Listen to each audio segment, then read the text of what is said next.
their local station for sure. Absolutely. Well, while the Kings look to get right on the court, they're still doing great work off of it. Yes. Henry, I still remember meeting Frank Thomas when I was a little kid. Moment sticks with you when you meet a player like that. For Kings fan Kameron Fox, his relationship with De'Aaron Fox means much more. At first glance, Kameron Fox looks like your average 10-year-old, sports obsessed and full of life. But Kameron is a survivor. A year and a half ago, he began experiencing chest pains and persistent vomiting, having to remove himself from football practice regularly. That winter, Kameron lost 24 pounds in less than a month. It just broke our hearts because we didn't know why our son was just getting sick. I needed answers. By February, a lump had formed on Kameron's neck. A biopsy revealed the Fox's greatest fear, stage 2 Hodgkin's lymphoma. You know, you visit fear because you're human, but when you have a higher faith, you can visit worry because you're human, but you don't stay there. When you find out you have cancer, it just makes a big difference in your life, but you have to know that you're going to go through this. So Kameron and the Foxes began their fight.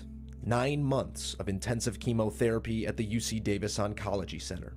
It's just awkward when you're used to playing sports, all these sports, to being in the hospital, laying in a bed all day. I'm always going to remember those days because they were some of the toughest days of my life.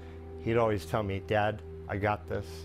Don't worry about me." And he just had a awesome mindset. There were days when Kameron was too tired to fight.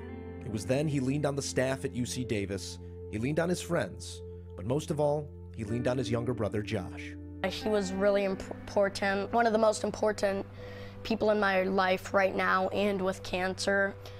He just made me keep going. So as Kameron laid in bed, his body wrecked by chemo, he looked for anything to take his mind off the battle. Games with hospital staff, visits from friends, and as much sports as he could watch. As March Madness approached, Kameron found a new favorite player, one with a familiar surname. I knew Sacramento was going to pick De'Aaron Fox. I had it, I felt it. The Sacramento Kings select De'Aaron Fox. De'Aaron may not have known it at the time, but a gesture made to his mother Lorraine, a breast cancer survivor, injected life into a 9-year-old in the midst of his own struggle.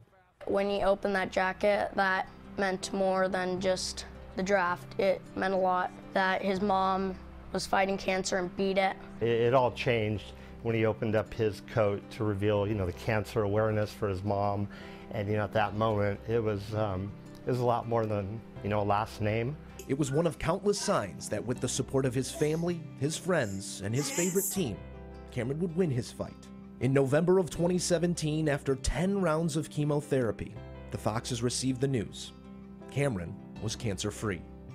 I learned that I was stronger than I thought I was. I learned that I could go through it and get to the end of it. You know that you've gotten through this battle, you've won the battle, and that, you made it. Throughout Kameron's time in the hospital, the Kings sent him care packages and get well letters. In February, Assistant General Manager Peja Stojakovic invited Kameron to a game to meet his inspiration, a fellow Fox. But that night, De'Aaron was unable to attend the game, sidelined with pink eye. During the time we were there, Peja comes out of nowhere and goes, "You're a Fox, you're going to see a Fox, I guarantee it." And Peja stuck to his word. Last Saturday at his Mother's Day basketball clinic, the Foxes were finally united. Before, when we saw him in March Madness and all that stuff, I didn't know the story. I just knew he was something special and someone special.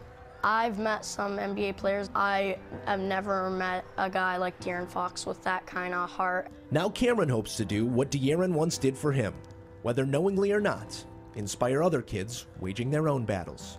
Just keep fighting, don't give up. And you can find friends in that hospital because you're gonna think that they're going through what you're going through. Everybody in that hospital is going through something and you can relate with them a lot. So just have courage and make it through. Got to thank the Foxes for letting us in there and telling their story, especially Kameron. A heck of a fighter right there, just a great kid. He will be getting back out on the basketball court and on the football field. He's in remission now. Hey, Kameron, keep up the great work. What an awesome champion, well-spoken kid, too, for only 10 years old. Seriously. We can all learn from guys like Kameron.